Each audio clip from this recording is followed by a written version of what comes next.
Okay, well, today we have a very, very special guest, my colleague and coworker, Rache. Rache, welcome, and thank you so much for agreeing to converse about your career. Could you introduce yourself, give us your name, your background, and your title, please? My name is Rache, and I'm a nurse practitioner. I currently work in the cardiothoracic intensive care unit at University of Washington, and I've been working there for about 4.5 years. So when I first came in, I didn't even know what cardiothoracic meant, and I didn't even know what intensive care unit meant. So could you maybe explain a little bit about what that is, the cardiothoracic intensive care unit?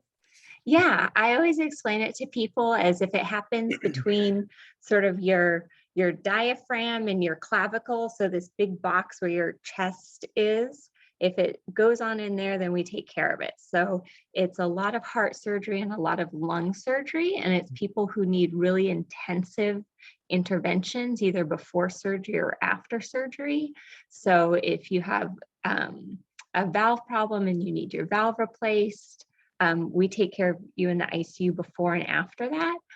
We also do a lot of heart and lung transplants, coronary artery bypass grafting or cabbages. So we really see a lot of different things, but all of the problems are for people who have heart or lung problems primarily.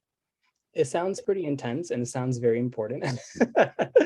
And it sounds like you would need to have a lot of knowledge to be able to do that job. And I'm curious what your educational background is right now. So I went to nursing school and I got my bachelor's in nursing. I worked as a nurse for a few years. Mhm. And then to be a nurse practitioner, you need to have your bachelor's degree in nursing. Some people do an associate's degree of nursing and then go get their bachelor's and then go back to graduate school. But you do need that graduate school to be a nurse practitioner. There's master's programs that usually take about 2 years, or there's some doctor of nursing practice programs that usually take 3 or 4 years. Mm. But whether you do master's or doctorate level program, you graduate and you can become a nurse practitioner. Mhm. So overall, it's about 7 or 8 years of schooling, but it's broken up a little bit, so you don't have to go straight through. That's a lot of schooling. So a lot of commitment behind that. Did you always want to be a nurse practitioner or a nurse, or was it like a culmination of moments? Like, did you, as soon as you were born, were you like, I'm going to be a nurse? Like, what was your journey there? I actually didn't know I wanted to be a nurse until I took an anatomy and physiology class in college. I always knew that I wanted a job where I felt like I was helping people and got to interact with a lot of different people. I wasn't really sure what I wanted to do. I thought maybe I would like to be a counselor or a social worker or something like that. Mm. And then I had to take some biology courses, and doing biology, anatomy, physiology, it just made me realize I loved learning about how bodies work and how illnesses work and Huh. how people can get better or not get better. And I was just so fascinated by that. I was like, I got to learn more. And nursing is a great profession because it gives you a lot of flexibility. So I realized that nursing was interesting to me, and that's how I got started on the track. And I bet that interest and love for kind of the human body still translates really well to your current job. Yeah, it's fascinating to me. I learn something new almost every day. Mm. There's always new research, new studies, there's new devices, there's new surgery that happens. Mm. As you know, we have a big whiteboard in our office where we sit, and every day there's at least one person drawing diagrams Mm. or explanations of new process or new medications. So it's something that we get to keep learning about every day, literally. And you were just kind of bringing up the whiteboard, drawing things, and you said like there's no like every day you're learning something new. Could you take us through what it's like to work as Rache in the ICU? Like, are you always just seeing patients? Are you always like, what are you thinking, feeling, seeing, doing, stuff like that? Yeah, so a typical day for a nurse practitioner in our ICU is we get there around 6 a.m. and get sign out from the night team. So there's always a nurse practitioner or a doctor physically in the ICU. So we hear about what happened to the patients overnight, if anything changed, just get an update. And then once we get that, we go and see the patient. So I go to the patient's room, I do a physical exam, I talk to the bedside nurse who's in charge of that patient for the day.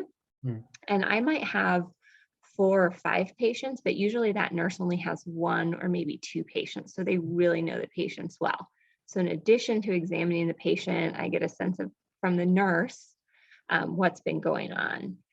And then after I gather that data, I look at all the labs that the patients had, any imaging studies like a chest x-ray or MRI, CT, anything like that.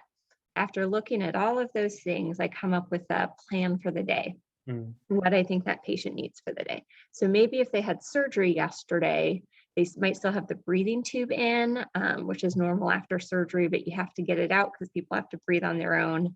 That's just the next step. So maybe the plan for the day is, okay, we got to extubate this person, get that breathing tube out. We have to control their blood pressure. We have to control their blood sugar. So after I come up with the plan for the day, I talk to the nurse. I write orders to start implementing that plan. And then usually I also talk to the family if the patient isn't awake and tell them what the plan for the day is. Yeah. After that, we do multidisciplinary rounds. So usually starting at around 9 a.m., we go around with the whole ICU multidisciplinary team, and we talk about each patient individually. Sometimes there's updates to the plan of the day. Sometimes things have changed. Sometimes other people have different perspectives on the patient. And so that's a really valuable part of our day that takes about 4 or 5 hours usually total to talk about all of the patients. That team includes pharmacists, includes the bedside nurses, the respiratory therapists who are usually in charge of the ventilator, and if somebody has any other breathing problems. We also have a lot of trainees, so we'll usually have trainees in critical care, sometimes trainee pharmacists who are learning. So the team that rounds is between 6 and 10 people usually. It's a big team. Wow. And everyone has a chance to give input about the patient. And then after we're done with rounds, it's usually 2 o'clock, and the new patients are coming from the OR that have just had surgery and need to come up to the intensive care unit to recover. And so then like operating room. Oh, yes, thank you. Yeah, so people are in the operating room, the surgeons are doing surgery, and then once they're done with surgery, the patients come right from the operating room up to the intensive care unit. And then the whole process sort of starts again. Go see the patient, talk to the nurse, come up with a plan, put in orders, look at labs, look at imaging, talk to the family. So that's the general flow of the day. Obviously, emergencies happen, things come up, but that's pretty much the general flow. That's a lot. It's a lot. It makes the day go by really quickly. When I hear that and you say multidisciplinary, I know we're thinking like a lot of professions, like the pharmacist and the respiratory therapist. And I kind of like the word that came up when I heard you speak was planner, like you are planning how to treat this patient, what kind of diagnosis or disease or sickness that they have. But you're also doing stuff as well, right? Like doing the trach. I don't know how you would explain that. Oh, yeah. Yeah. I think that's a great point. So as a nurse practitioner, one thing I love is I always call myself sort of the coordinator of everything, because Mm, there's the surgical team, there's all these multidisciplinary teams, there's the patient, there's the nurses.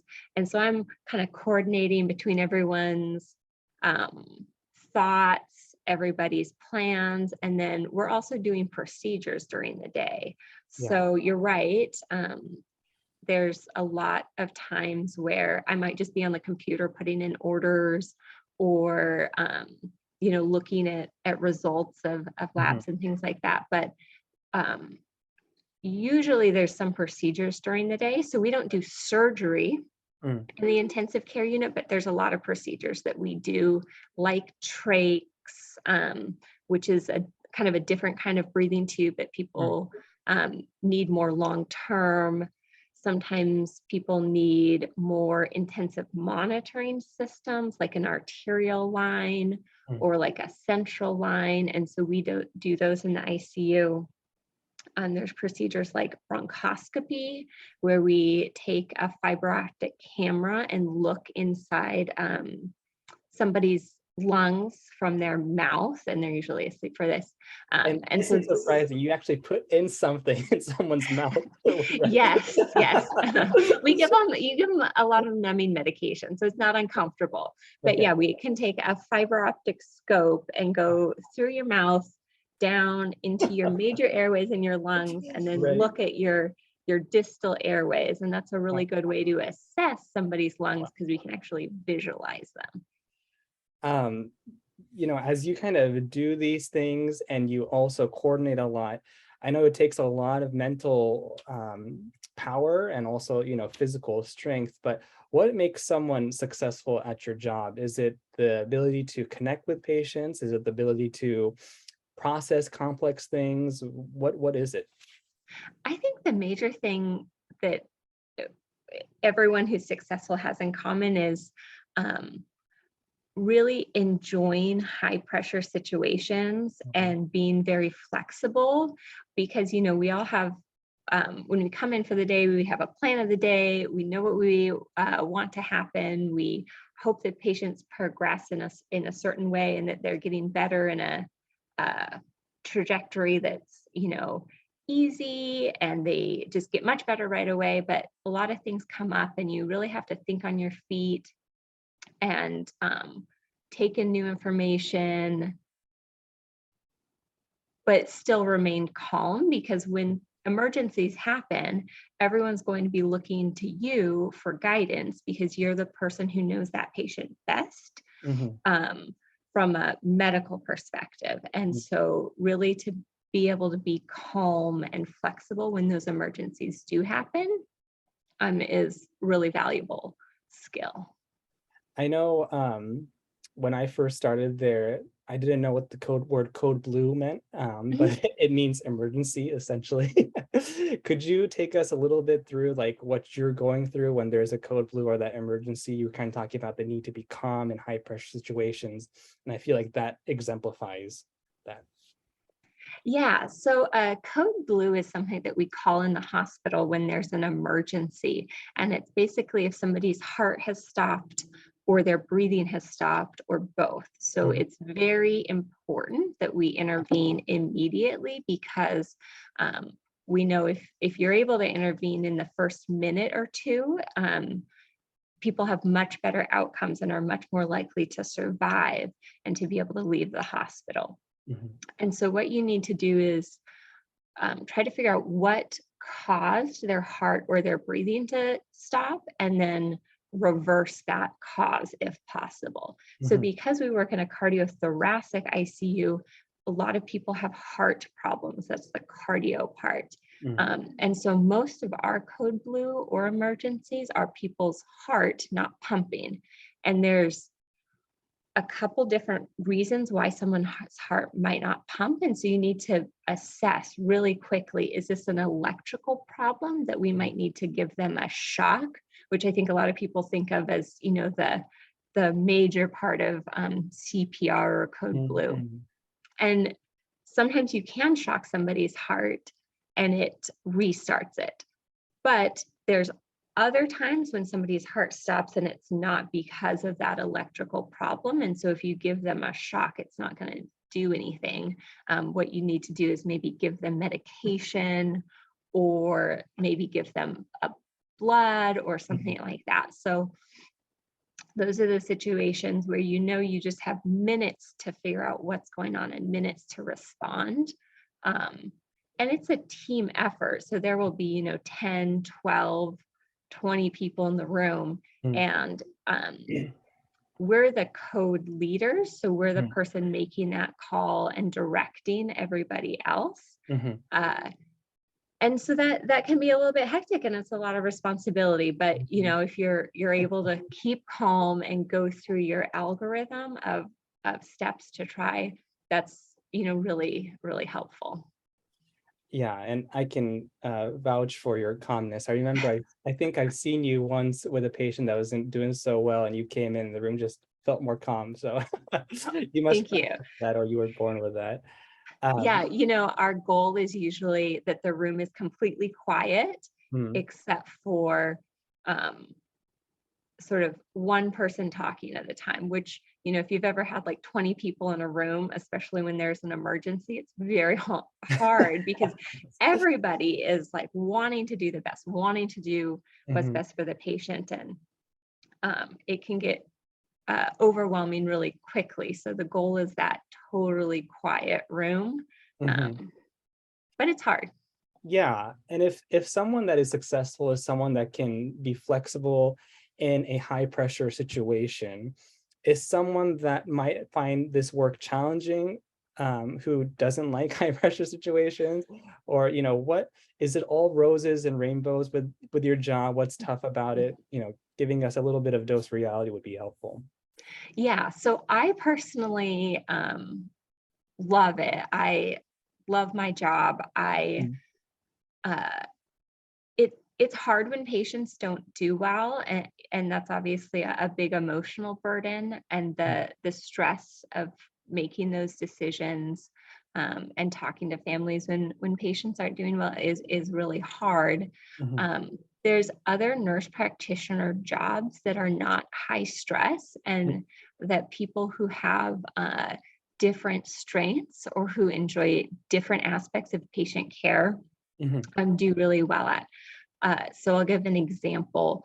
I have a nurse practitioner mentor who is great, and she works in a OB/GYN clinic setting. So that's a lot of focus on like women's health, people who have uteruses health, a lot of breast cancer, those type of things. And you develop a lot more long-term relationships and trust with people. Obviously, those are really like personal issues. And there's not a lot of emergencies that happen in that type of clinic environment where somebody's coming in from home, they're seeing you for 30 minutes, an hour, having an exam, talking about treatment options, and then going home. So Right. That's something that is a whole different skill set. But you can still be very successful as a nurse practitioner at that. So I don't want to say that everything is, emergencies all the time and, people are not breathing and their hearts aren't working. There's a really wide variety. So I think, if anyone's interested in being a nurse practitioner, there's kind of a spot for everyone, whatever your strengths are. Okay, so it's just making sure you look at all the variety of nurse practitioner careers and then knowing yourself and kind of matching. Sounds like. Well, acknowledging that there's that emotional burden with being a nurse practitioner, but also this wonderful, high pressure situation where you can make a really positive impact on people's lives. What do you love most about this job? Like, what makes you want to come back to the ICU at 6 a.m. in the morning?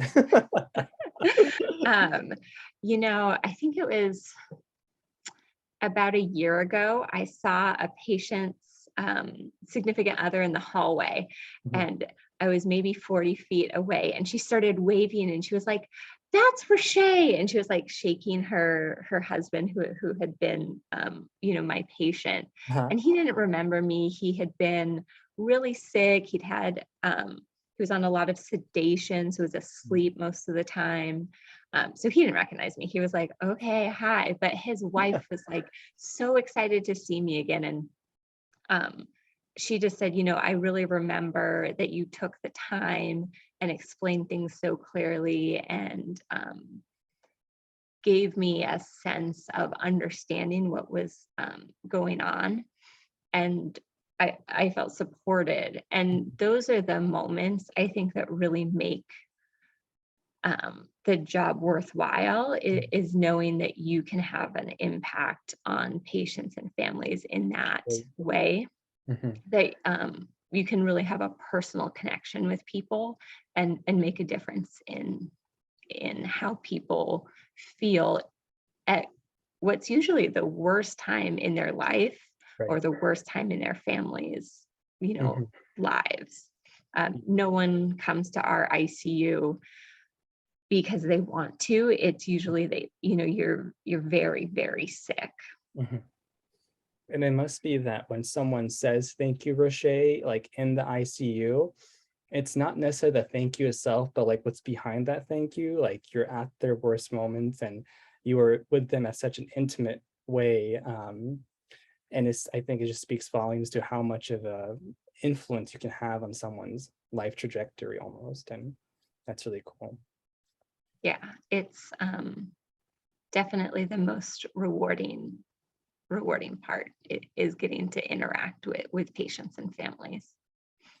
Well, I think, and as with every interview that I do, I feel like I need to rethink my career trajectory and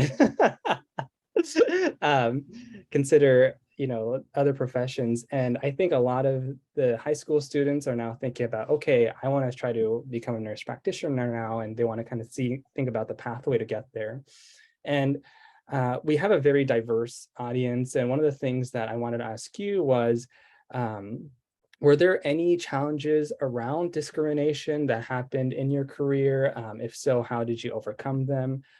Any kind of, wisdom there, I think would be really helpful. Yeah, I think it's can be really challenging to get into healthcare if you don't uh, know how to get into healthcare, or you don't have the connection to see what opportunities are available. Mhm. Um, no one in my family had gone to college, and no one is in healthcare. So I feel like the biggest challenge I faced was just kind of knowing where to start and knowing what was available. Um, is a big barrier. And then nursing has historically been a very gendered profession, like a pink collar job, where it's mostly women who are nurses. And I think that does come with some lack of respect overall.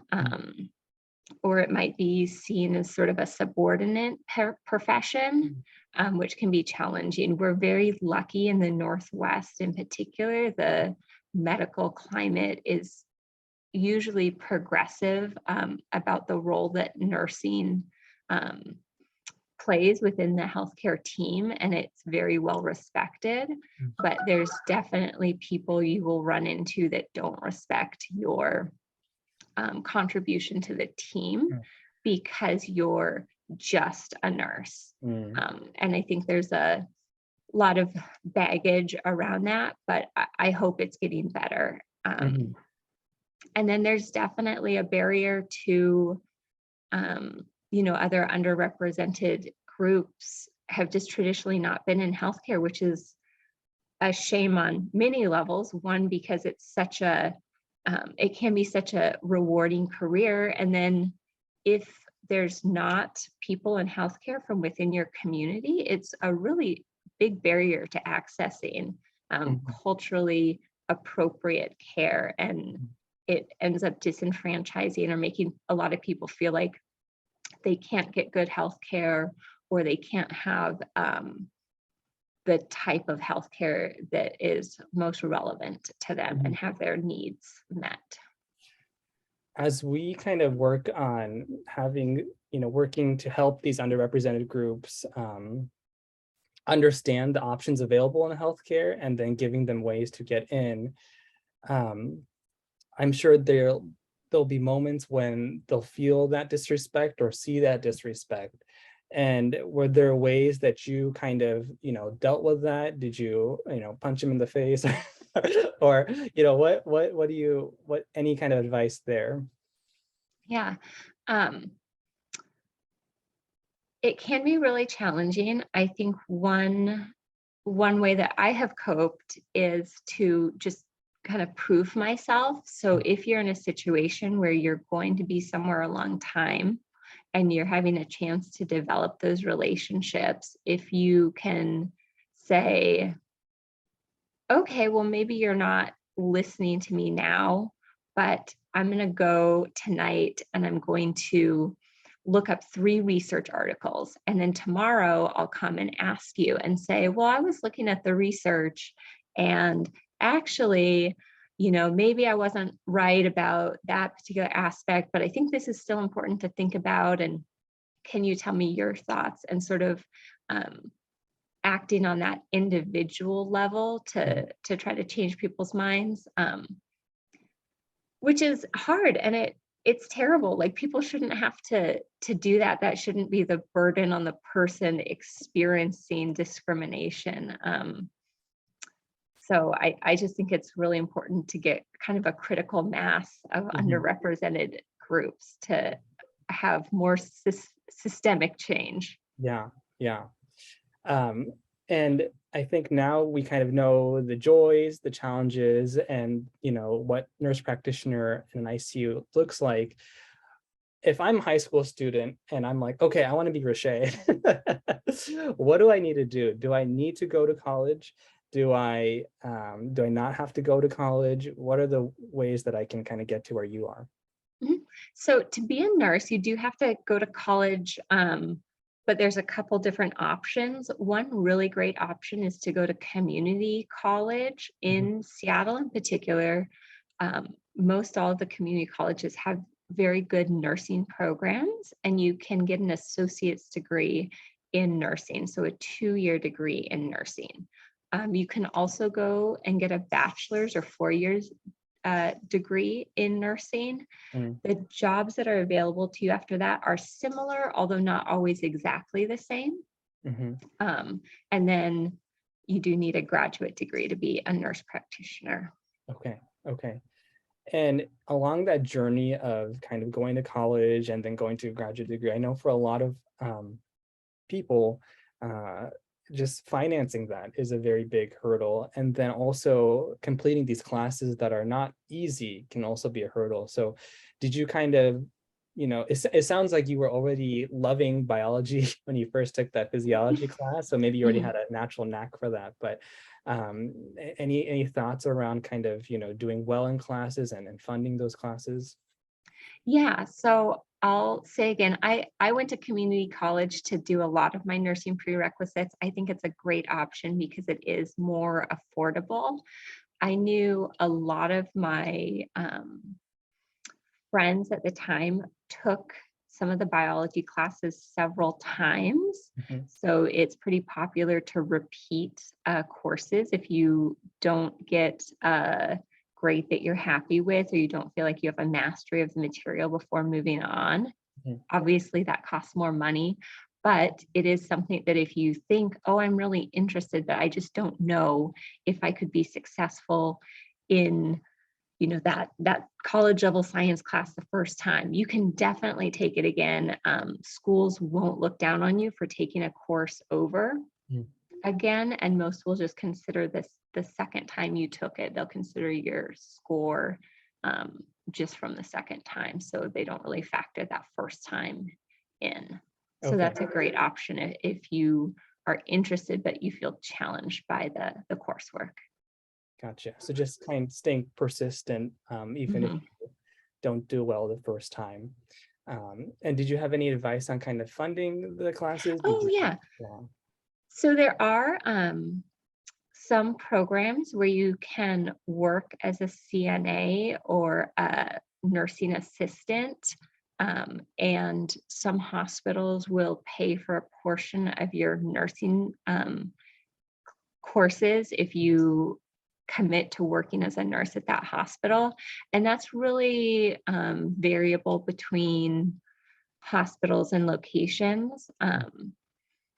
But it is an expensive degree because you do need those, 2 or 4 years. But there also are some alternative sources of funding, like having some hospitals will contribute. Okay. Okay. So it sounds like finding those programs where hospitals might help out would be helpful. Mhm. And so we're kind of coming to a close to our conversation here.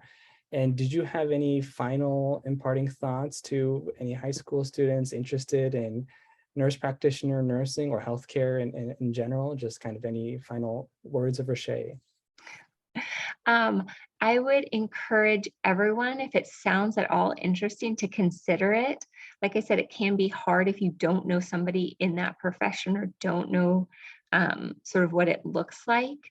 Most nursing schools do have programs where there's mentorship opportunities. So you can reach out to hospitals or nursing schools and say, hey, can I shadow with someone for a day? I take people who are interested in who are either nurses interested in going to nurse practitioner school or who are just interested in healthcare in general. I have people shadow me a couple times a year, and most people are happy to do that. So Mm, it can be challenging, but if you reach out, if you're interested to find out more about it, I'd highly recommend that. okay. Don't be shy and reach out to. Don't be shy. Everyone in healthcare is really used to it and really used to having um, shadow Okay. uh, opportunity. Yeah, people are very interested. It's different than other professions where it might be a little bit weird to reach out. It's pretty Uh-huh. normal. Okay. And I can also vouch for that. I shadowed Rache before too. So she's a great person to shadow. Well, thank you so much, Rache, for the conversation. We really appreciated your time. Great. Well, thank you so much.